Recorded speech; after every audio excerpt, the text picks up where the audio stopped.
Hi friends, please subscribe to Amravati Media and press the bell icon for more latest updates. పవన్ను విమర్శిస్తే jail పాలవడం ఖాయం. కూటమి ప్రభుత్వంలో అత్యధికంగా deputy CM Pawan Kalyan విమర్శల పాలవుతున్నారు.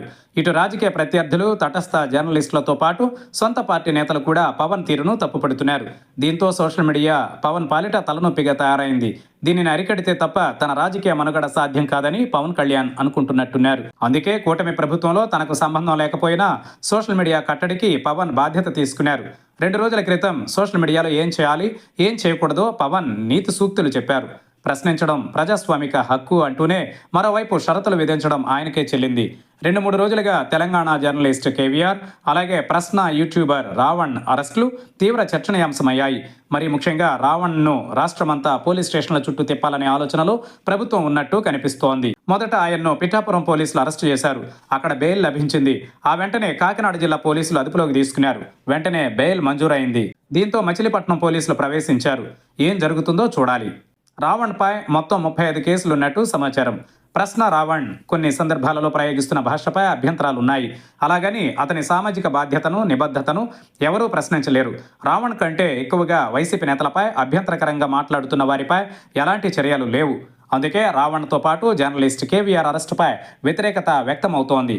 ప్రధానంగా రావణ్ను కేసుల పేరుతో ముప్పతిప్పలు పెట్టడాన్ని గమనిస్తే ఎవరైనా పవన్ కళ్యాణ్పై విమర్శలు గుప్పిస్తే ఇదే గతి పడుతుందనే హెచ్చరిక పంపాలని అనుకుంటున్నారనే ప్రచారం జరుగుతోంది.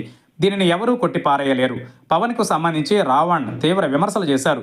కానీ పవన్పై ఎప్పుడూ నోరు జారిన దాఖలాలు లేవు. ఒక్కోసారి పవన్ భాషలోనే సమాధానం చెబుతున్నానని అతను మాట్లాడేవారు.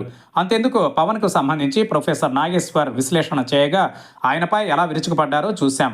ప్రొఫెసర్పై కేసుల వరకు వెళ్లారు. తన వ్యాఖ్యల్ని వెనక్కి తీసుకున్నానని ప్రొఫెసర్ చెప్పినా వెంటాడి వేధించారు. ప్రొఫెసర్ నాగేశ్వర్ను అరెస్టు చేయాలనే ప్రయత్నాల్ని చివరి నిమిషంలో విరమించుకున్నారు.